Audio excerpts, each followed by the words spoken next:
Hello and welcome to the latest instalment of The Conquered and the Proud. Now, we've been talking for several sessions about Augustus, about his rise. We were looking at the political system, the creation of the Principate last time. Today we're going to look far more at Augustus and the Empire, Augustus and the provinces, and to some extent the army. I have a video on Augustus and the army elsewhere that'll cover some similar ground, but there's also, our focus is slightly different this time. So we need to think about Augustus as the conqueror, Augustus as the consolidator of the empire, creating very much the boundaries that would then last for centuries. So, on the one hand, you have the rhetoric.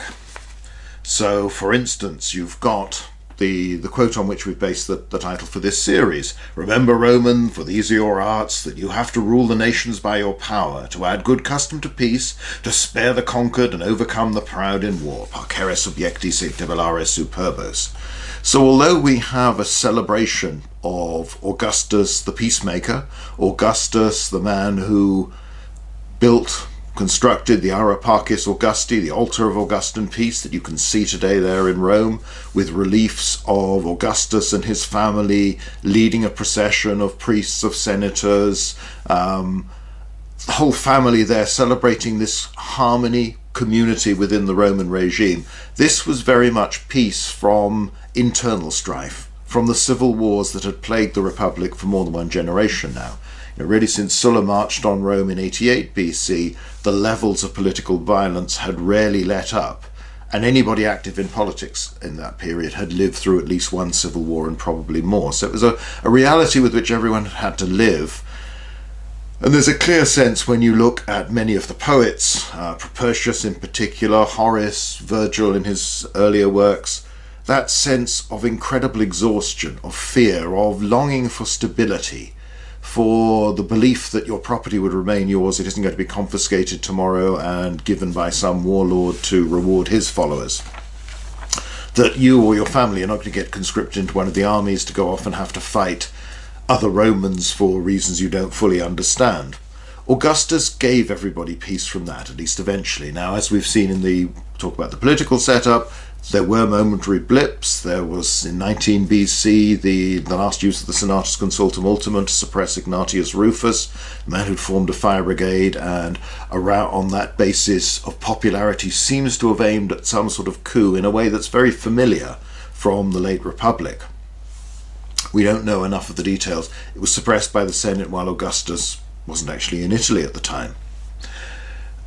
So there are several things to remember. Although there is this celebration of peace, there is also in the official propaganda, in the poetry, in the art, a celebration of peace in a particularly Roman sense. It's peace that comes through victory, that comes through strength, that comes because the other nations of the world accept that the Republic, led by the Princeps Augustus, is so mighty, so powerful, that it is not a good idea to fight them. Because you do get, for instance, this quote from Horace, Augustus will be deemed a god on earth when the Britons and the deadly Parthians have been added to our empire. Sometimes they add in the Indians as people destined to submit to Rome. You get other verses where they start to compare Augustus, or later on members of his family like Gaius and Lucius, to Alexander the Great, this sense of limitless conquest in the East. But this was, again, victory that's very Roman. Peace is not happy coexistence with neighbours whom you consider to be equals, who have the same rights as you. Peace for the Romans and more generally in the ancient world comes through dominance, through success that is so great that everybody's too scared to fight you. Or, Ovid, who's one of the least military of poets, when he talks about in the Fasti, he's going through various festivals and he talks about the Altar of Peace, and says that, well, if either everyone must love Rome, everyone must fall in love with Rome, or they'll fear us one way or another, but either way they keep the peace. That's the end we want. It'd be nicer if they liked us, but if they can't do that, then at least they've got to fear us. There is a great emphasis, particularly in the Res Gestae of Augustus, the deeds of the divine Augustus, that he composed and that was set up, published in Rome, but also set up as inscriptions outside his mausoleum there in Rome, but also in the various temples of the cult to the divine Augustus that have been created throughout the empire. So this is where we get several of the copies. It has large quotes like this. Roman citizens who took the soldier's oath of obedience to me numbered about 500,000. I settled more than 300,000 of these in colonies, or sent them back to their hometowns after their period of service. To all these I assigned lands or gave money as rewards for their military service. I captured 600 ships, not counting ships smaller than triremes. So, although the quinquereme was probably still the main line of battleship, a trireme is a big vessel, theoretical crew of about 200. So these are large vessels, and of course there's lots of smaller ones used by pirates and irregulars and people like that, and I captured lots of those as well. Bear in mind, when you look at the numbers for soldiers, he doesn't mean that he's lost 200,000 as casualties. He's just talking about the men that he's settled. Others are still in service. The Roman army is very big under Augustus and remains so at his death. Continuing the res gestae, I celebrated 2 ovations and 3 triumphs, and I was 21 times saluted as imperator. That's the official acclamation that entitled you to a triumph. So it's saying, I could have done it 21 more times, I just couldn't be bothered. The Senate decreed still more triumphs to me, which I declined. On 55 occasions, the Senate decreed that thanksgivings could be offered to the immortal gods on account of the successes on land and sea gained by me or by my legates. The days of thanksgiving numbered 890. In my triumphs, 9 kings or children of kings were led before my chariot. The time of writing, I have been consul 13 times, and am in the 37th year of tribunician power. Again, a few comments as we go through this. Caesar had been granted exceptional periods of public thanksgiving, for instance, for the invasion of Britain, but these were 10 days, 15 days, 25 days, that sort of thing, and that was escalation during his lifetime to the stuff that Pompey had had. 890 is overwhelmingly more than any other figure in Roman history from the recent past, even from the mythological past. Now, that's a staggering amount. These are days when all public business is suspended and everybody is supposed to celebrate. Talking about, consul and tribunician power again. We talked about that last time, so if you want to understand those, go back to the previous installment of The Conquered and the Proud. Talks about 9 kings or children of kings led before my chariot. Now again, it's become one of those established myths that Roman triumphs routinely ended with the execution of an enemy leader. In fact, there are very, very few examples of this, and it's been extended and people have assumed that this happened, but on the whole, most people were prisoners and remained as such, possibly in, as hostages, living in considerable comfort, perhaps associated with the imperial family, occasionally allowed to live elsewhere, occasionally allowed to go back home. But this idea that every triumph ends in the strangulation of a leader is not true. There were a few, Jugurtha, Vercingetorix in Caesar's triumph, but the only fatality we know, as far as we can tell, in Caesar's triumph, and one of the Jewish leaders in Vespasian and Titus's triumph for the Jewish rebellion. There are 1 or 2 other possibilities, but basically that's it. Most people did not get killed. So when you talk about Arsinoe, Caesar's sister, Cleopatra's sister, or Cleopatra's own fears about what would happen if she went to Rome and marched in Octavian's triumph, actually the chances of being killed are remarkably slim, and we don't quite know why those individuals were singled out. In each case, probably there's some element of what was perceived or presented as treachery. They'd broken oaths or some form of loyalty to the Roman people that was considered to be more than normal. But again, it's one of those things that everybody thinks they know, and it doesn't actually seem to be based on the truth. So anyway, let's go on. It was the will of our ancestors that the gateway of Janus Quirinus should be shut when victories had secured peace by land and sea throughout the whole empire of the Roman people. Again, peace secured through victory, through strength. This is the Roman ideology. From the foundation of the city down to my birth, it was only shut twice. But while I was the leading citizen, the Senate resolved that it should be shut on 3 occasions. So it's significant. This is something Augustus feels it's important to boast about. It's a great achievement that there has been peace everywhere where the Roman people are. There is no war going on. But it's only happened 3 times, and none of them last more than a year for somebody who's been in supreme leader for 44 years. So even then, it's emphasized because it's rare, because it's unusual. And again, this will extend, we won't talk about this too much today, but the Pax Romana, this whole idea, which we will deal with in the future, this is peace through victory, and it's internal peace. It's not too bad if there's banditry and problems on the frontiers. Unless there's a really big war going on, then basically it's peace for most of your settled areas. Because he goes on, I extended the territory of all those provinces of the Roman people on whose borders lay peoples not subject to our rule. So again, it's boasting of conquest. Embassies from kings in India were frequently sent to me. Never before had they been seen by any Roman commander. So again, the Alexander inference, Alexander got to India. Augustus's reputation, his name, respect, even fear for his power have got to India. At least that's what he's trying to tell us, convince us that he is so mighty, so powerful. And we do know of a few of these embassies that turned up. One, for instance, reaches him when he's in Tarragona in Spain. So they have to travel to where the emperor is, and that's an important feature of the new regime, and one of the reasons why...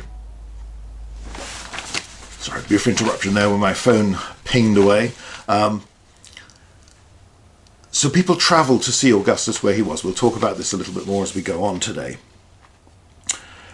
In my 6th and 7th consulships, after I had extinguished the civil wars, and at a time when, with universal consent, I was in complete control of affairs, I transferred the Republic from my power to the domination of the Senate and people of Rome. For this service I was named Augustus by decree of the Senate. After this I excelled all in influence, auctoritas, although I possessed no more official power than others who were my colleagues in the several magistrates. So again, this is a celebration of achievement. Most of what Augustus boasts about, yes, there's lots about building temples, restoration of good law, restoration of good religion, restoration of living as proper Romans. There is also an emphasis on restoration of power.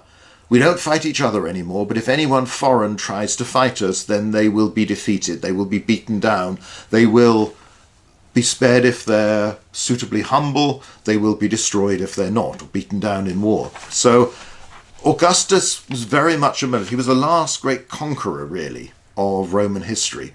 Nobody else, even though we talk about Claudius invading Britain, Trajan with his campaigns beyond the Danube, no one else after Augustus added anything like as much territory. And his conquests, in terms of geographical area, do rival those of Pompey, of Caesar, of people like that, but they were in one sense slightly less spectacular because they often completed work begun by others, and they did the difficult bits.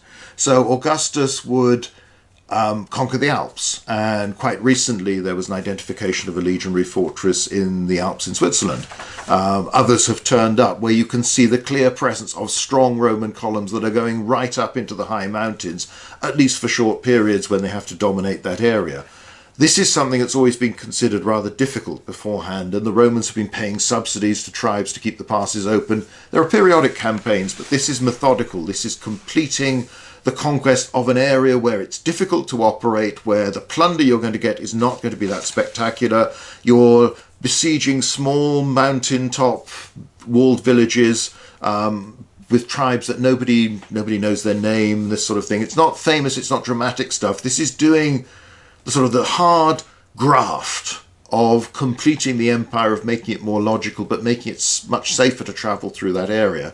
Northwestern Spain, again an area Caesar had campaigned there, but mountainous. You're talking about Galicia, areas like that, some of the other areas to the north. Difficult, rugged terrain, fiercely independent inhabitants who'd raided into the settled areas to become part of the Roman provinces. And again, the archaeological fieldwork in Spain has been turning up an awful lot of temporary camps from this period, testifying to the sheer scale of the military operations then. Augustus himself will go to Spain.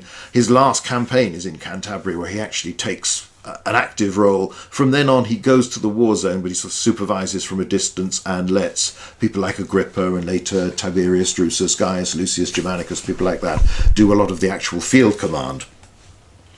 So there are wide-scale expansion of the empire. In the Balkans, again, pacification of Illyria, extending that. Caesar had governed part of it. Other governors have done the same. There have been lots of wars fought there.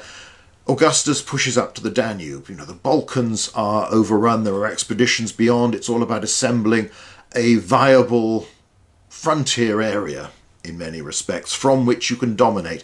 Frontiers are never meant to limit the Romans. They are simply where you consider this to be the best place for you to concentrate troops so that you can project your power further forward, dominate the area in advance whenever you need to. And again, it comes back to this idea, the enemy's either got to be humble or they've got to be beaten down.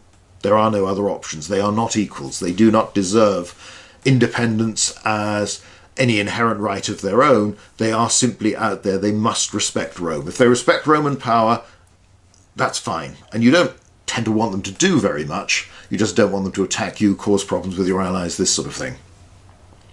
So much of it is tidying up of the empire. Spain's completely conquered. Gaul is organised. It's divided into 3 provinces. You have the large centre at Lugdunum, modern-day Lyon, built for council of leaders from the different communities of Gaul. It's built on a monumental scale. There will be time, whereas you think it's not that long ago that Caesar was using a large army of 10 plus legions in many cases to dominate Gaul, to conquer the area.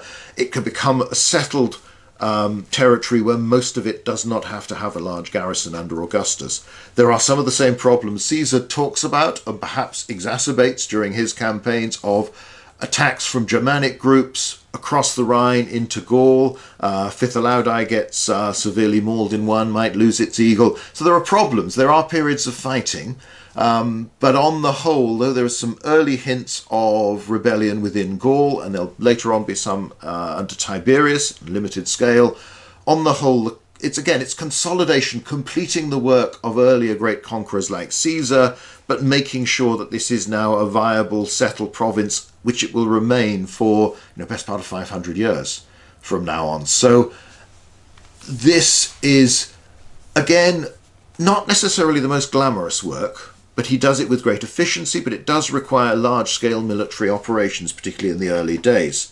So you have this, Egypt, Syria, North Africa, all of these areas, they are brought under tighter control, they're organised in different way. There is still considerable use made of allied kings, dynasts, leaders, communities, especially in the east, especially in North Africa, but elsewhere as well. These are considered part of the empire. So when you have somebody like Herod in Judea, he is considered to be a subject of the empire. In a sense, he's almost like a governor. He's almost a representative, even though he is a king. Again, it's very rare. This is something we mentioned. Sorry, I'm thinking back now to the one we did about the date of the Christmas story and all this sort of thing as it's presented. Herod is rare in that he is given the right to choose a successor. Most of your allied rulers are not, even though very often the emperor will go and approve their son or their favoured heir, whoever it might be. But it's up to the Romans to confirm. They only rule in that kingdom because Augustus allows them to do so and has given them that position. They do not rule as of right by simply being a member of a royal family or from that region. So even areas that are not directly administered by the Romans are still very much considered part of the empire. Because after all, imperium, empire, it means power. That's what you're talking about. So there is expansion as well as consolidation. There are expeditions south down the Nile from Egypt. There's expeditions into Arabia. Diplomatic settlement with the Parthians, but diplomacy that is couched in threats and at times concentrations of troops to remind the Parthians that we are worth dealing with. But Augustus doesn't want to go off and fight a major expedition or a major war. He considers it perfectly satisfactory and will celebrate it as a victory, as a success, when through diplomacy the Parthians agree to return the eagle standards and others that they'd captured from Crassus's army, from one of Caesar's legati who'd been defeated during the Civil War period, and from Mark Antony's failed expedition. They all come back to the Temple of Mars Ultor, which we talked a little bit about last time, in the Augustan Forum. It's the centrepiece of the Forum of Augustus that's north of the main Forum Romanum. Some of it is still under Mussolini's road, that big triumphal processional road that goes past the Colosseum and next to the Forum. When they've had a look at anything under there, the remains seem to be quite well preserved. So if ever that does get pulled up, I'm not saying we want to bring the centre of Rome to a grinding halt, but nevertheless, if ever it does, there's a good chance that the archaeology is still there in a pretty good state. So you have these eagles there, first of all, because the temple is not ready, they are taken to the Temple of Jupiter on the Capitol, and then they are installed with great ceremony. Now, the precinct of the Temple of Mars Ultor has in lines going towards it, statues of the ancestors of the Julii, the family of Julius Caesar, the family of Augustus, and also everyone who celebrated a triumph is commemorated there as well. And they all move towards Augustus as the culmination. There's an empty four-horse chariot to represent him, but there are statues of everybody going back to Aeneas and people like this, but also, I mean, again, they would have had very little idea of what many of these people had looked like, because you're going back centuries into the past. But it is the sense of restoration, and that all of Rome's history naturally leads towards the grandeur, the glory of Augustus. This is the sort of optimism that you have, particularly in the early years of Queen Victoria's reign in Britain. That sense that the British Constitution has evolved to be this perfect thing. This empire is the best thing the world has ever seen. It's all wonderful. We deserve this success because of who we are. There is that magnified many more times in Augustan Rome. It's very much the mood of the time. It is the official line presented in the imagery, the propaganda, the monuments of the emperor. There is a Parthian arch, which is either converted from an earlier one, in addition to it, or perhaps a new creation. We're not quite sure, that shows the Parthian, Parthian holding a standard up, returning it. The famous Prima Porta statue of Augustus, again, has probably a Parthian presenting an eagle standard back. Arguments as to whether it's to Tiberius or somebody from the imperial family, or whether it's a representation of Rome, or whether it modified halfway. Don't need to worry too much about that, but the imagery is always there. It's success, and it's, again, it doesn't have to be through rivers of blood and the massacre of your opponents. If your opponents accept that you are better and stronger than them, and therefore treat you accordingly and willingly give things back and behave in a suitably humble way, then that's as great a glory, if not more glory, than pure military victory, because it's shown you don't have to fight. In the east, the whole area is organised, building on the client kingdoms. Again, this has happened several times. You've had the civil war disruptions. Pompey has organised much of the east during the 60s BC. There have been disruptions later on, particularly in the civil war, when Pompey's gone back east, then Brutus and Cassius. Caesar had passed through before that, putting his own people in charge, making sure that everybody's loyal to him. Antony does the same in the aftermath of Philippi. Augustus, at various stages, or Agrippa and other representatives, go and do the same thing. And there is a great reorganization. They clearly are considering Armenia at this time to be part of the empire, and its kings to be appointed by and acknowledged by, and their legitimacy conferred by the Romans. So this is done on a very large scale, and Commagene and Cappadocia and all these kingdoms.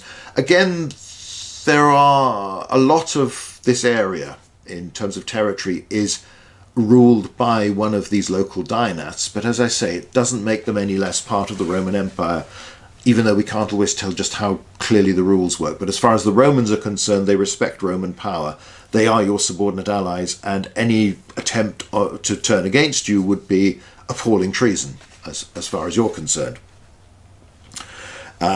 You also get Commagene, the Nabatean kingdom in Palmyra. That starts to develop. It had already been wealthy enough to attract Mark Antony's attention, but it will develop under Augustus, and particularly under later emperors, to become this incredibly wealthy trading city, this link with the markets within the Parthian Empire, but beyond to India, to Sri Lanka, to Arabia, where you're getting a lot of spices and things like that, and all sorts of luxury goods that there is an immense demand for within the Roman Empire. So you have this reorganization, you have this settlement. In the west, there's a drive to the rivers Rhine and Danube. Pannonia is a big area. Thrace is a client kingdom, or several client kingdoms.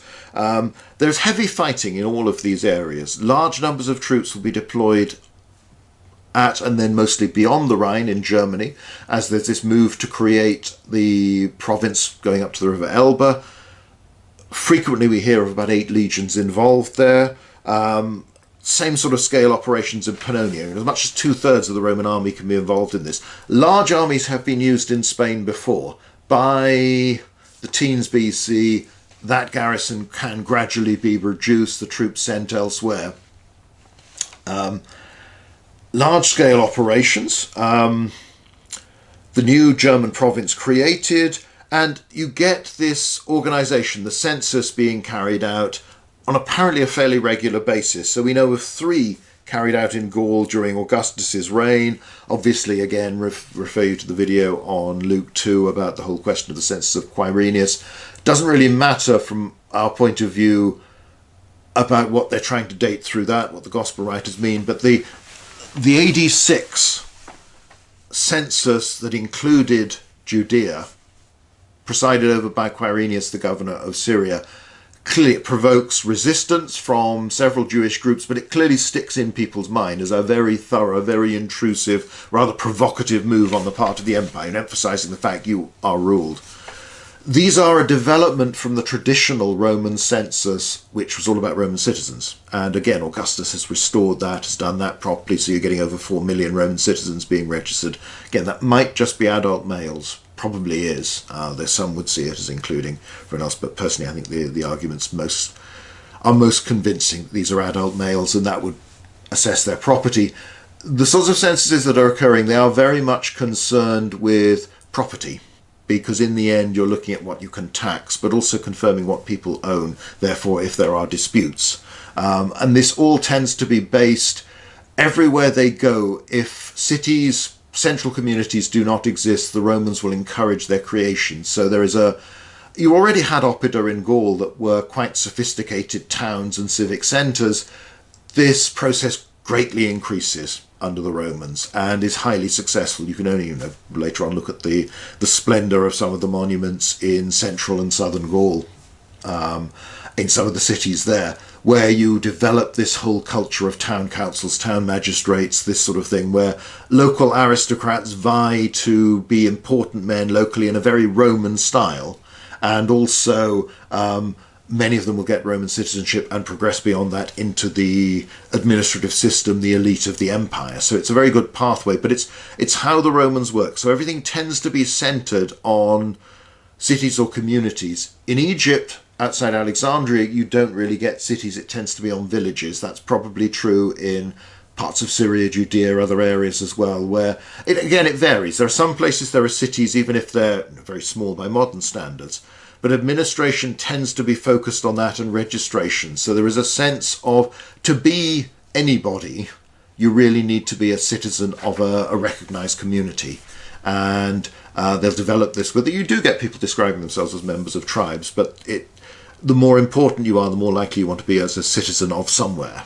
And many of these places are quite small. So it's a different type. It's extending in many areas, particularly in the East. This civic culture already exists. It's very Greek. It's not too different, though some of the institutions might be in, amongst Phoenicians and Syrians and others, North Africans, those, with the Carthaginian tradition. So it exists in many places. It's certainly well developed in a lot of Iberia. It will be increased greatly. And this is reinforced by the establishment of colonies. Remember early on we looked at that passage where Augustus talks about these 300,000 men that he's demobilized, and many of them he's given land. Caesar had started to establish colonies outside Italy. There had been a few in earlier centuries, but it was relatively uncommon. There were sort of bursts of it now and again. It becomes very large scale under Augustus. So apart from resettlement in Italy, you have colonies, and Colonia is a Roman city where it has Roman law, and it's sort of independent, but it's also part of Rome. So it isn't you are a Roman citizen living there. It's your local community where you will do things as a proper Roman should. Beirut, modern day Beirut, a Roman colony. Many others will be settled in all around the Mediterranean. Philippi, of course, becomes a colony as well. And the records in these places will tend to be in Latin, and they will record major events and declarations by the Senate and this sort of thing in a way that other communities might not. You have, again, I think in the video on the calendar, and that's something I mentioned, that a lot of communities in the Eastern world agreed to start their year with a month named after Augustus. And to what extent those actually matched up with each other in other respects is untrue, but it's a sense of it mattering more what other people are doing. So you're trying to sort of get into some level of synchronization with other communities. A lot of what a Roman governor or what Augustus, when he travels, has to do is deal with disputes between these individual communities.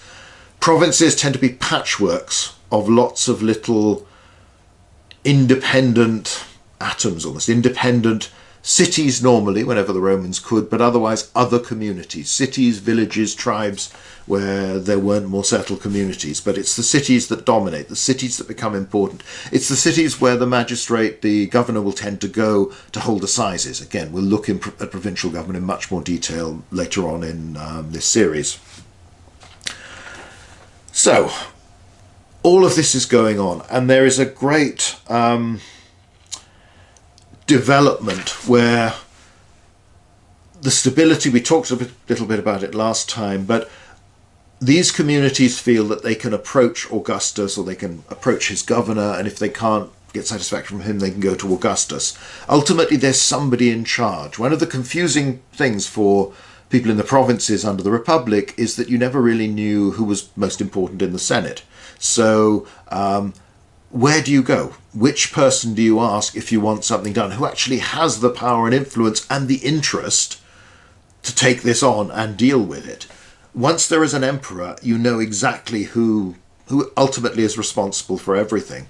And I may have mentioned before the story in Strabo, where the geographer describes he's sailing past some of the tiniest Greek islands that he singles out as being the poorest communities in the world, and this fisherman comes on board because he's heard that Augustus is at Corinth, and he believes that he can go there, queue up, and eventually Augustus will give him a hearing and deal with his petition, which is about reducing the entire tax that's levied on his community from, I think it's from 150 drachma to 100. These are tiny amounts. That's less than the pay of a Roman soldier in a year. But he still believes that the emperor will answer our question. And you have, when they deal with one of the peoples to the south of Roman Egypt, and there's conflict there, and representatives from the Queen come when they're trying to settle a war after they've been defeated by the Romans, they're told to go to Augustus. And he will deal with them, and they have to ask, well, who is Augustus? And this thing. It's a sign of how foreign they are. But that's why you will get delegations from India seeing Augustus when he's in Tarragona in Spain. People will travel to where the emperor is, or where Agrippa is, or any of the major representatives, especially when they're on one of these missions, effectively deputizing for the emperor. So it gives a stability to the provinces. We'll look at questions of rebellion and how the provinces were controlled, to what extent force was used later on. But this is an important change, that you now have somebody who's felt to be responsible, and you will find Augustus dealing with relatively small issues. And usually they're recorded because somebody bothered to set up an inscription. We've had this reply from the emperor. It might be because you can do a lot of this by letters if somebody will forward it on. So, there's one case of intercommunal violence, rivalry between families, murder, arson in a Greek city. Augustus only resolves this and restores what he considers to be the victims of this, or the family, the survivors, after nearly everybody's dead. It's taken that much time, but nevertheless, the wheels of government have turned, even if very, very slowly, because this is a vast empire. But there is this emphasis on a personal element that you will see with how emperors work, and we'll look at this more in the next session we'll be on the Julio-Claudians and how government changes and develops under them.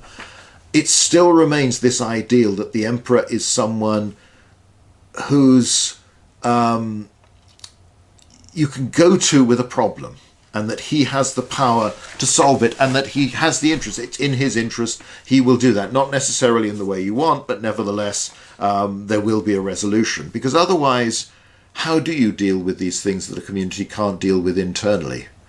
In every other respect, the Romans are very keen on letting the local communities do their own thing. They don't want to intervene. There isn't a big bureaucracy. They don't want to run people's day-to-day lives. They don't really care what religion you follow, as long as it's not causing trouble and making you kill people. They're not too bothered about most of the things you do. There are a few things they don't want you to do. So they want you to pay your taxes. They don't want you to be bandits, be pirates, be raiders, that sort of thing. But on the whole, there's not a lot they demand from you. And most of the traffic is going in the other direction, of communities saying we've got a problem, or this aristocrat within my city is picking on me and I can't get justice locally, so I go to the governor, maybe he'll pass me on to Augustus. Or we're a small city, there is a bigger one nearby, they are trespassing on our land, they are taking property that's ours, they are treating our people unfairly. How do we resolve this? You go to the governor, perhaps you'll go to Augustus. But it's the sense the governors are acting on his behalf and resolving these sorts of problems. So that's just an introduction, because we'll look at it in more detail in the future. We'll look a little bit at the army now, though I'll refer you more to, there's a longer video on Augustus and the army. It is that final stage of development into a permanent professional force.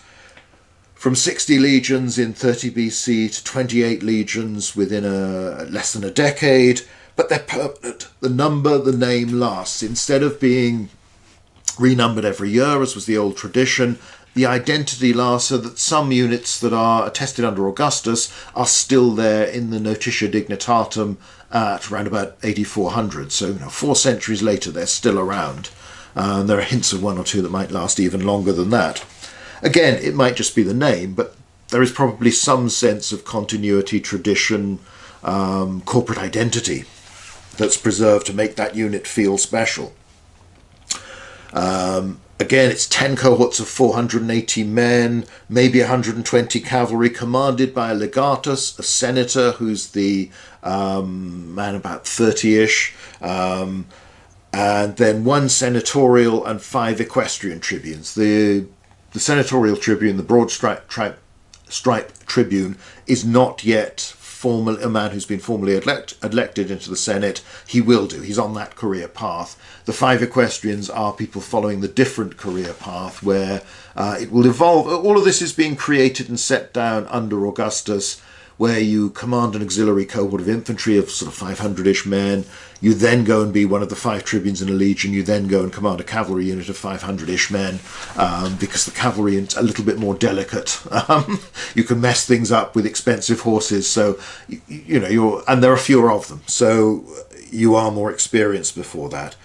Your allied soldiers become the regular auxiliary troops. They are uniform, paid, follow the same career as legionaries, roughly equal in number. So again, this is fairly common throughout Roman history, but it's established that there will always be about the same number of auxiliaries. If anything, there tend to be more auxiliaries than legionaries, and that's the sort of trend throughout the 1st and into the 2nd century. But the distinction is still maintained. There are units of former slaves and others given Roman citizenship for the emergencies that occur in AD 6 and AD 9 that remain clearly distinct and are not admitted into the legions. So you can't be a former slave and join the legions. You have to be a citizen, although sometimes you are given that citizenship on enlistment. And probably when the Galatian legions were taken into the Roman army as the 22nd Deiotoriana, many of those men are probably given citizenship at the time, but then subsequently they were recruited in the normal way. Service initially for 16 years, followed by 4 on the reserve, so 20 years in total. That by AD 6, the establishment of the Aeraria Militare, this military treasury to fund the army, cope with pay, cope with pensions, cope with all the other costs. Augustus has put some of his own personal fortune into this in the first place, and there is a specific inheritance tax levied on some Romans to support this, because on the whole, Romans are not taxed. There has been the tributum under the Republic. That pretty much stops now, and they are largely exempt unless they have levies and there are dues on things they buy, so they might indirectly, but they're not paying direct tax on their property, on their commerce, in most respects. It's topped up with his own money. The oath is not simply to the Senatus Populesque Romanorum, Senate and People of Rome, SPQR, it's to Augustus. And his image and the images of family members are associated with the standards, the imagines, that we see. And again, later on in civil wars, it's a sign of rebellion when you tear down these standards to show you're rejecting your current emperor. But it's very much his army. Your pay comes from him, your promotion comes from him, decorations come from him, in the same way that today, you have the King's Commission. I nearly said Queen's because, again, having lived all my life under the rule of Elizabeth II, it's hard to get used to having a male monarch. It's just habit. But the idea is the same. Even if you don't meet them, nevertheless, your right to command comes from them, your promotion comes from them, your decorations for gallantry come from them. There is one legion in North Africa that's still commanded by a senatorial proconsul who's been elected and then awarded that province by the Senate, because the empire has been divided into senatorial provinces where the Senate still chooses governors from a pool of men, and then they draw lots for which responsibility they get, though there is sometimes some piddling of that when you want to make sure that you get somebody capable for an important job. However, the bulk of the empire are the military provinces from the second settlement onwards that are controlled by Augustus, and the governors there are his legati, his representatives, rather than a proconsul or propraetor with imperium in their own right. So they have power to command, but it's delegated from Augustus. And these will include, it's Spain, it's Gaul, it's Syria, all the main areas where wars are fought. Augustus is in charge. Egypt is also his. Egypt is unusual because he sends an equestrian prefect there, and the legions stationed there also seem to be commanded by equestrians from the start, presumably on the basis that an equestrian is a social inferior of a senator. Then you couldn't place a senator under command of an equestrian. We'll come back to Cornelius Gallus a little bit later, one of the main prefects of Egypt about whom we know a fair bit and who gets involved in a scandal and eventually commits suicide. So you've got this, in a sense, it's almost an extension or a continuation of the armies of the civil wars, in that this is Augustus's army and it's loyal to him, and the oath of loyalty will be to him, it will be to his successors. But also it's part of this bringing together. There are clearly a drill book that's established under Augustus. There are regulations for the army. It's effectively the same thing under Augustus that will be renewed periodically by other emperors. There is an attempt at standardization. You can see this in the design of army bases and camps. They change from looking quite similar, fairly alike, you can tell it's a Roman army camp, to following a much more formal template. It's not 100% rigid, they're not 100% identical, but they're very, very similar. And it's a reflection of the equipment, the organization, everything else. At this point, it's trying to codify best practice, in a sense. This isn't so much, it does put Augustus' stamp on the whole thing, but it is meant in a practical way that this is just a good way of doing things, so therefore let's make sure everybody does it and the armies are properly regulated, because in the end, all the victories that are won by the legati, the representatives of Augustus, are credited to him. That's why right at the beginning we talked about all those times the Senate wanted to give him a triumph. But the price of that is that any defeat is also attributed to him. So he gets the credit, he also gets the blame. And the way he presents it is of an almost unbroken succession of victory after victory, of the submission of enemies, because they realise that Roman victory is inevitable, so you might as well give in at the start rather than fight them. So you have the new commanders. You had a problem of the close bond between generals like Caesar, like Pompey, Sulla before that, Marius, that had led to the civil war. The great conquerors, the successful generals, were the men who'd also been able to turn their armies against the state. So all of this is something that Augustus, to an extent, uses, because obviously he keeps the army as loyal to him, but also he has to be careful about. So part of this structuring of the army so that most of the commanders are actually his representatives is a way of imposing himself into any relationship. He's also quite careful as to how the army is treated. There is an emphasis on regulation, on discipline, that you see exercised at various times. So he tries to treat them differently. This army is very, very big, remember. Even though it's reduced from the Civil War size, then say you've got 28 legions at 5,000-ish, a very rough figure as their size, 130,000 soldiers, another 4,500 or so praetorians. That means 156 posts of tribunes, 1,560 posts as centurion, all of which have to be regulated. These officers matter. Now, on the one hand, it's expanding involvement in the imperial service to a much broader section of the population. So the career possibilities for equestrians have gone up and become much more formal, and the potential to rise are substantially increased for a lot of people. Even more true with centurions. They don't go quite so high, but nevertheless they can go pretty high, and it's recognized, it's regulated. So you're bringing not just middle class, is probably the wrong term. Equestrians are aristocrats to an extent, but people of property and of education, which being a centurion you clearly had to be, let alone being a tribune. These are people who can be sent as ambassadors to a state as big as Parthia, as important as that. And the army works on paperwork, on bureaucracy. You need to be highly literate. A lot of people from provincial communities, the local aristocrats, will get into the imperial system through this military career. There will be some people who join as ordinary soldiers and rise that way as well. It's open to talent, it's open to patronage, but it's very important.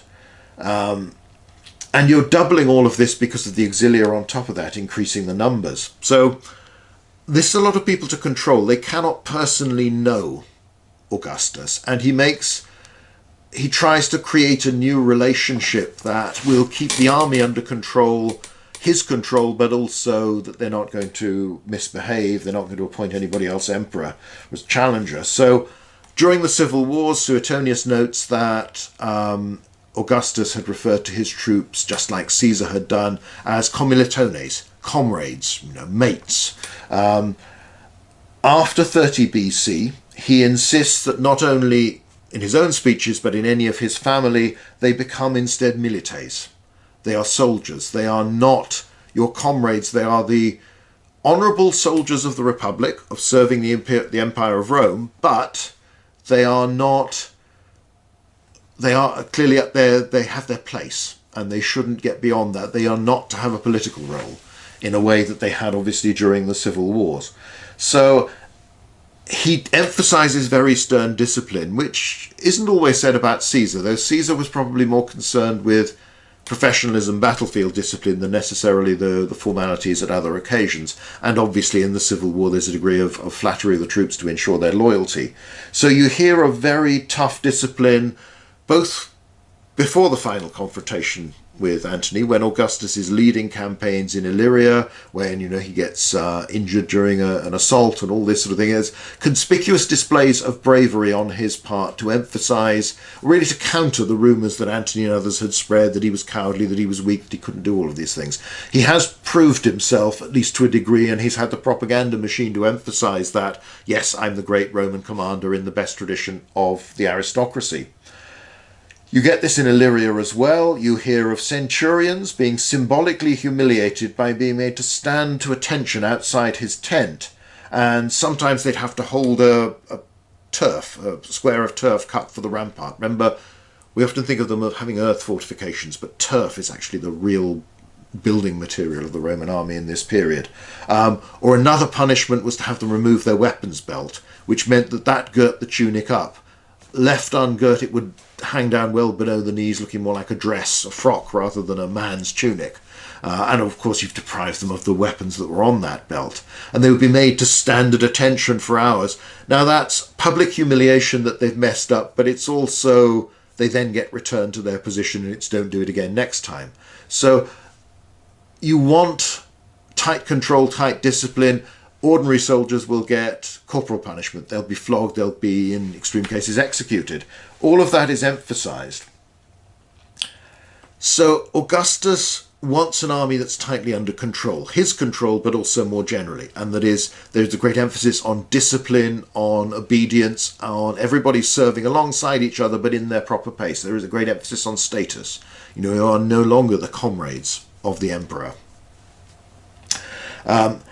He wants from his commanders, because obviously he doesn't want disasters which will be attributed to him, So you have Suetonius talking about these sayings. He thought nothing less appropriate in a competent leader than haste and recklessness. So some of his favourite slogans were "Festine lente," hurry slowly, "better a safe commander than a bold," which is an ironic quote from a Greek play. And "that is done fast enough, which is done well enough." He used to say that neither in battle or in war you should do anything too hasty, too recklessly, unless the probability was of victory and the reward of that victory was worth the risk of loss, casualties. So he compares those who risk heavy loss for slight gain to a man fishing with a golden hook, the loss of which could not be matched by any possible catch. So Augustus uses Roman senators. All these legati are from the senatorial class. They are senators pursuing their career, and service directly under the emperor as the legatus in charge of one of his legions or the legatus in charge of one of his provinces become important stages in everybody's career, particularly for the more ambitious. And they are obviously under the control of Augustus. You can't get these jobs unless he approves of you. So he wants them to behave in a certain way. The aristocratic tradition very much emphasizes doing the Julius Caesar. It's being bold, it's being aggressive, dominating the enemy, seizing the initiative, always attacking, always trying to win. The things we've talked about from early on, especially in the 2nd century BC and before, when you really were only sure of 12 months of office and you wanted to win that war before somebody took over and replaced you in that command, would push you on to this sort of boldness. Augustus doesn't want that. He wants carefully prepared boldness, which actually is what Caesar presents as the ideal. How he presents himself behaving is that I've made all the possible arrangements to strengthen my position, to give me the best chance of victory, but once I've done all of that and nothing else can be done, then I go straight at it and I attack, and I do take risks then. It's more cautious under Augustus, but it isn't so radically different. It's emphasizing that take care, do everything properly. If you take risks, make them calculated, careful risks for a worthwhile goal. So it's moderating the behaviour of the aristocracy, and it's also not wanting them to do a Julius Caesar and go off and extend the war to, oh well, these people now have attacked my allies, so I'll go and fight a war against them, and then that gives me new allies and they're under threat from somebody else, so I better go off and fight them as well. And lo and behold, I was tasked with guarding Provence and suddenly I'm in Britain. It's the message of the commentaries is that this is all for the good of Rome, this is all legitimate. So there is friction in the early days, or the possibility. Sometimes scholars can see more than perhaps our sources really suggest. So one of the interesting stories occurred in 29 BC. So this is very, very early on. It's less than a year after Mark Antony has killed himself. When Marcus Licinius Crassus is governor of Macedonia, he is still a proconsul, appointed by the Senate. Now, he's got there because he's favoured by Augustus. He's in with the new regime, otherwise he wouldn't have got the command at all. But nevertheless, he is a member of a famous aristocratic family. His grandfather is the Crassus who dies at Carrhae, who before that had been the ally of Julius Caesar, perhaps even, certainly a supporter, perhaps even to a degree a mentor of Julius Caesar in earlier years. He is governor of Macedonia, and he fights against a people called the Bastani, who've cropped up as enemies before and will do later. Tacitus describes them as sort of a partly German people, a Germanic people. They may well be the fellows on the Adam Clissi monument with the Swabian side knot on their hair, and in that case many of them were wielding the falces, the double-handed swords. They'd been a part of Mithridates' army. Perseus of Macedon had recruited them in the 2nd century BC. They had this reputation for exceptional bravery and boldness. Now, Crassus has not only defeated them, but in the first major battle, he defeated their army and then kills in personal combat their leader, a fellow called King Deldo. In hand-to-hand combat, he then expands the scope of his campaigns, wins a succession of victories in 29 and in 28. It's quite similar to Julius Caesar stuff. The personal heroism and the emphasis on that, less so. That's more like the sort of thing Pompey liked to boast about himself. But it's this idea of, well, I'll extend the war because I feel this is right and I'm going to fight more people and I'll win a bigger victory. Now, He returned to Rome late in 28 BC, early in 27, was awarded and celebrates a triumph. Dio then claims that sacrifices honouring his success were made in both his name and Caesar's, so that's Caesar as in Augustus, and that Augustus took the name of Imperator, but Crassus did not. That's false. We can see a couple of inscriptions from Greece where the title Imperator is given to Crassus, and you've got to be very careful in these civil wars of doing that sort of thing unless you can get away with it. So Dio, writing more than 200 years later in the early 3rd century, and almost 250 years later, he's clearly got that wrong. And also it's clear that this is one of the cases where Augustus didn't accept the title of Imperator, so he's got it completely the opposite way round. Now, Dio then goes on to say that for the killing of King Deldo, Crassus would have been eligible to perform an additional honour at the culmination of his triumph if he'd been fighting under his own auspices. He was a proconsul rather than in the year of his consulship. Now, this honour is the spolia opima, the highest spoils, the highest plunder or booty. And this was reserved for a commander of a Roman army who had killed an enemy leader in single combat. It's only been celebrated 3 times before by this time. One of those was by Romulus, so this is the more than at least semi-mythical first king of Rome.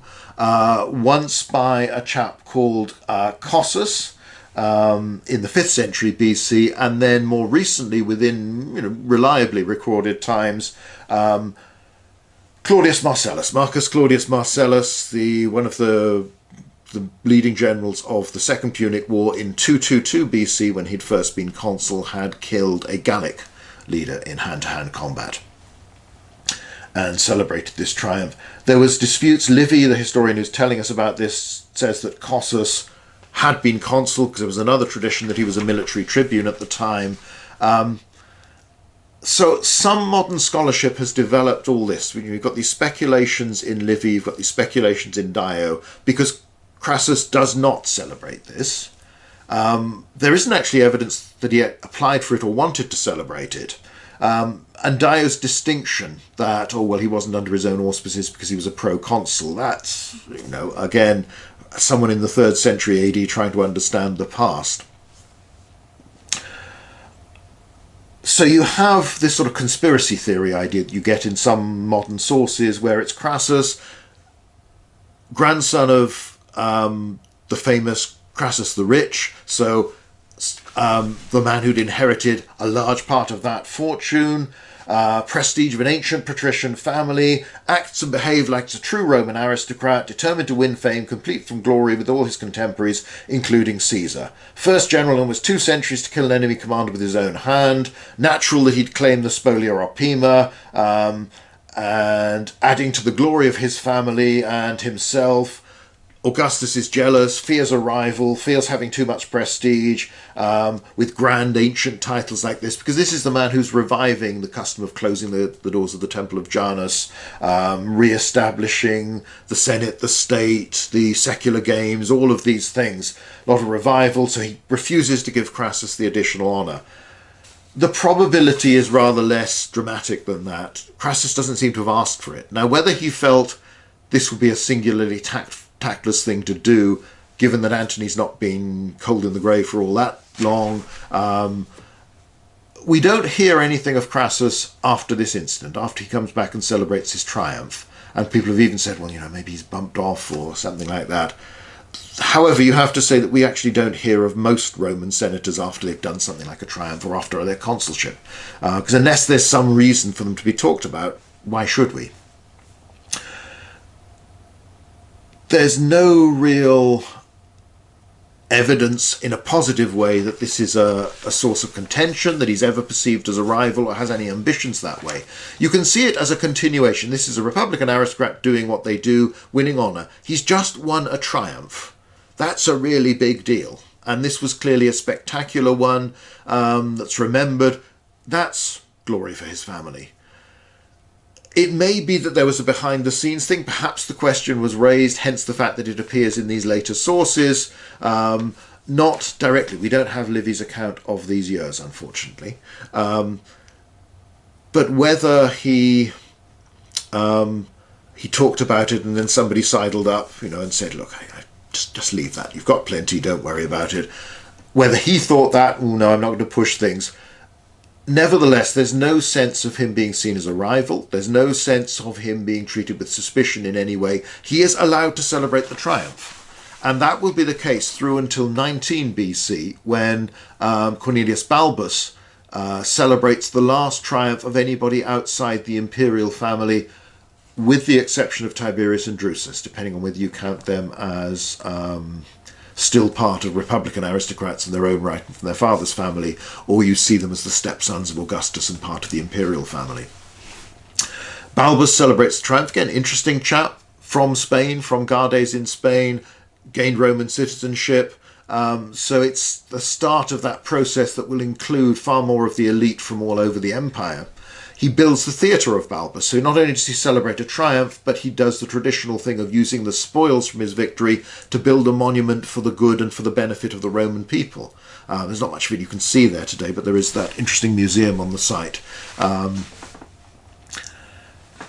So Augustus does not, at the start, stop other people from having triumphs. However, from 19 BC onwards, again, with the possible exception of Tiberius and Drusus, no one else outside the imperial family gets a triumph. So there is a clear change that you do not want rivals with this sort of honour, but that appears to be a gradual thing, and it may come back to some of the themes of the last session when we were talking about how the political system develops gradually. It isn't just something that Augustus has planned and is already set in stone and right, that's what I'm going to do, and that's all I'm ever going to do. So you have this trend that there's a reason why the triumphs tend to go to his family, is that nearly all the big wars are fought by family members. And so there is clearly a perception you cannot risk the creation of new Caesars, new Pompeys, new Lucullus, Sulla, anybody like that, that could be a rival, could make the soldiers more loyal to them than they are to you. So it goes alongside this emphasis on taking an oath to him, the Imagenes being there with the standards. There is control over on what people are doing, that also you would get mandata instructions from the Senate when he was sent out to a province with, these are the problems that we're concerned about, this is what we want you to deal with. But once you're there, you had considerable freedom.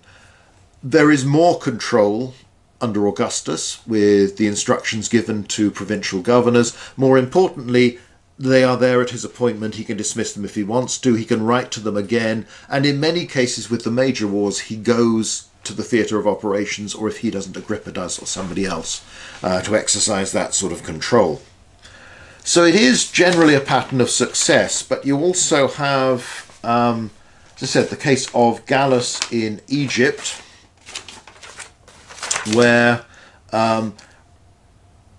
round about 26 BC, so again this is an early appointment, Cornelius Gallus is an equestrian, and he is left, he's made praefectus of Egypt, he's left with an army.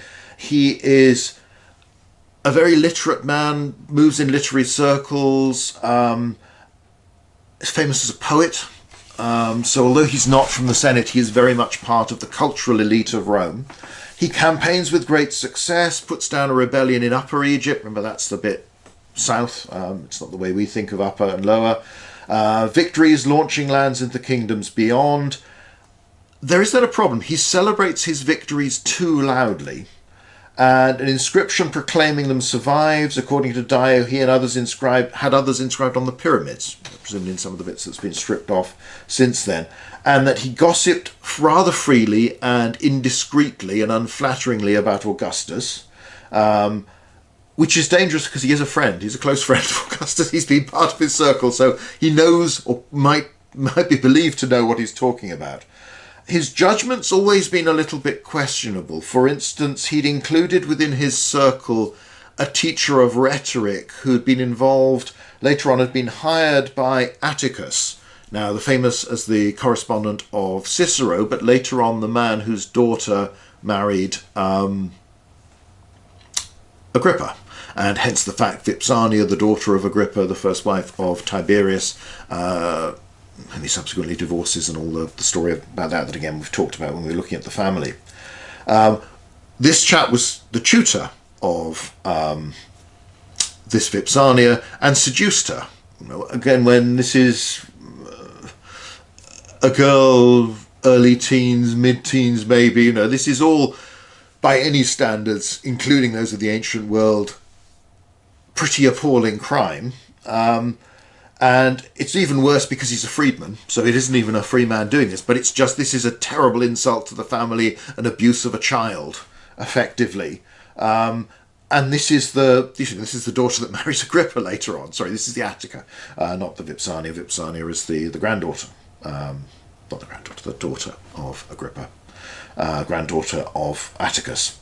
So Augustus is angry about this because Atticus has become one of his circle of friends, as Atticus had that knack with everybody. Agrippa has obviously married the man's daughter, and this poor woman's been exploited at the very least. The details obviously are not there, but this is clearly a very unpleasant incident for all concerned. So Gallus has this sort of slightly questionable background, and he's probably there because he's been useful in the Civil War and he's been loyal in the Civil War, but he's a legacy of the past that gets a little bit embarrassing and hasn't quite adapted to the proper behaviour Augustus wants to inculcate in his new regime with his own family and circle setting an example. So Gallus withdraws his favour. Augustus withdraws his favour from Gallus. Gallus is stripped of his office. We don't know the charges, though. We're not quite sure what the stated offence was, and probably the part of the Repetundi laws, the laws that dealt with corruption on the part of a provincial governor, which is interesting if they're applied to an equestrian. They would be, as Augustus starts to use equestrian governors. It became part of this. And it's interesting that before this you didn't have equestrian governors. So this is something of a confirmation. While the Senate may have been suspicious, perhaps even jealous, that somebody like Gallus could be put in charge of somewhere as important as Egypt, he is held up to high standards. He isn't simply allowed, because he's a chum of Augustus, to do what he likes. He does fall from grace, and so if it was to do with money, it's not clear, but anyway, he commits suicide afterwards. So there's a sign that Augustus wanted to be careful and wanted to make sure that his governors did not overstep the mark. On the whole, the campaigns of Augustus, the expansion of the empire, the consolidation of the provinces are highly successful until the last few years of his reign, when you have the big rebellion in Pannonia in AD 6. That takes 3 years to suppress and involves concentrating maybe a third of the Roman army in that region. We've got this famous quote about 10 legions being in one place at one time, plus auxiliaries, and that being too large a force for Tiberius to command. It takes great effort. It calls for these emergency measures, recruiting former slaves. There's talk of people resisting the draft of Augustus punishing an equestrian who'd mutilated his son so they couldn't be called up, or expected to be called up into the army and serve as officers. It's clearly, there's an element of fatigue. You can certainly see there's clear fatigue from civil wars at the start of Augustus' reign. People are just desperate for peace and stability. It may well be that the decades of expansion, consolidation under Augustus strained the army and strained the normal pools of recruitment to a degree that, again, was close to exhaustion, because you clearly get the impression they can't cope with two crises at the same time at this point. Because just as the Illyrian War, the Balkan War, the Pannonian War is being suppressed, you have the rebellion of Arminius, AD 9 in Germany, annihilation of the 17th, 18th and 19th legions. We've talked about it at some length elsewhere. The loss of the province beyond the Elbe. Now, again, that's 28 legions down to 25. That's a significant loss on top of all the casualties you've had that haven't involved disbanding whole units in the major resistance, the very heavy fighting. It's singled out that in the Danubian War and in the Pannonian War, that one of the reasons the rebels fought so well is that many of them were former auxiliaries. So they'd been, again, it's Roman snobbery. The people we train, we teach how to fight, are our most dangerous enemies. But there's an element of sense in it that you're dealing with people who know how you fight, and also have those same skills themselves and can anticipate what you're doing, and they're not easily intimidated by you because they know what you're doing. And this is clearly what clearly displayed in Arminius's behaviour. And when you look at the wall that he's built, the rampart to funnel the Romans that you see at Carl Creaser, the whole way he acts, this is somebody who understands the Roman army. And later on in accounts of subsequent campaigns, you have talk of people coming up and shouting things in Latin over towards the Roman camp, because again there's a lot of former auxiliaries, a lot of former soldiers, and again you can see this experience in more recent empires as well. So that there's a sense of the empire is perhaps a little bit too stretched. Varus is there because he's married to someone from Agrippa's family. He's married sort of at 2 degrees into the imperial family, and he's probably there because he's considered to be stable and reliable in terms of loyalty. He and many of his senior officers are probably there because they weren't considered good enough to be sent to the big war, which is the rebellion in the Balkans from 6 to 9. So there's an element where you've stretched, you've concentrated on one area, it's made you weaker elsewhere, more vulnerable, and the combination of some very bad decisions by Varus and others makes the whole situation far worse. Turns from being a serious rebellion and threat into a major disaster from which you cannot quickly recover, and in fact you never recover that province. So this is really the end of concerted expansion. It's AD 9, Augustus will only live on till AD 14. There is campaigning beyond the Rhine. There will be more in the early years of Tiberius that we'll talk about in the future.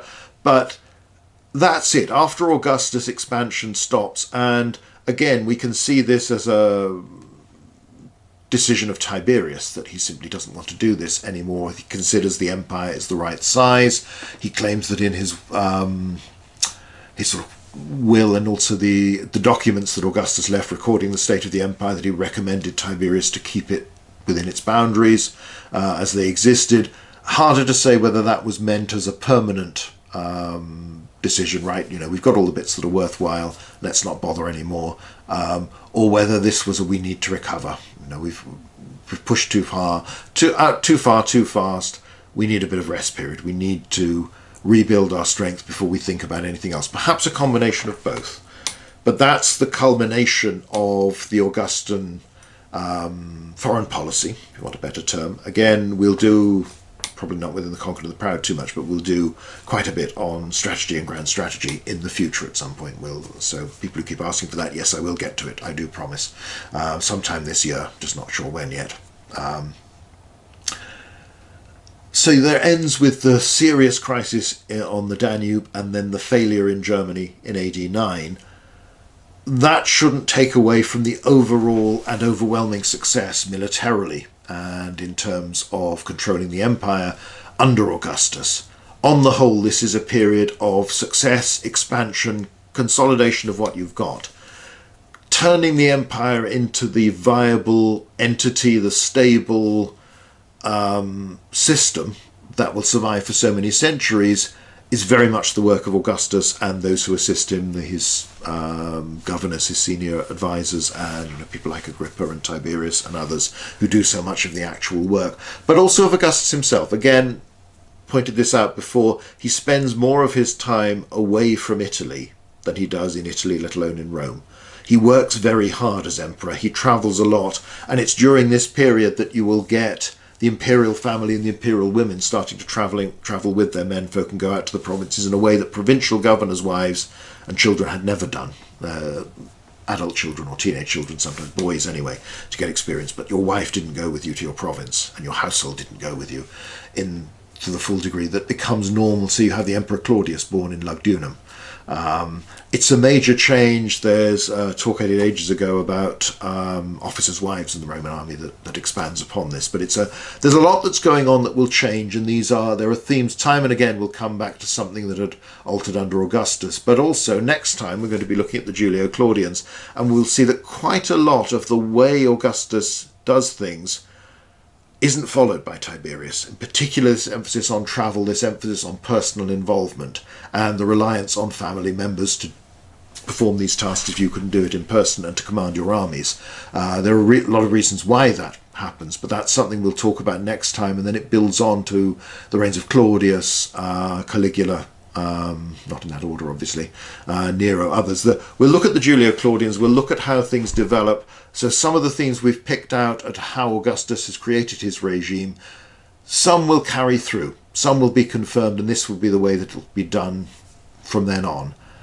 Others, there will be some subtle, some small changes, some fairly major ones from Tiberius and others. So in many respects, a lot of what was typical behaviour for an emperor is actually set by Tiberius rather than Augustus, and then confirmed under Caligula, Claudius and Nero. But anyway, we'll look at that next time when we come to the Julio-Claudians. But for the moment, that's it for today. Thanks for watching.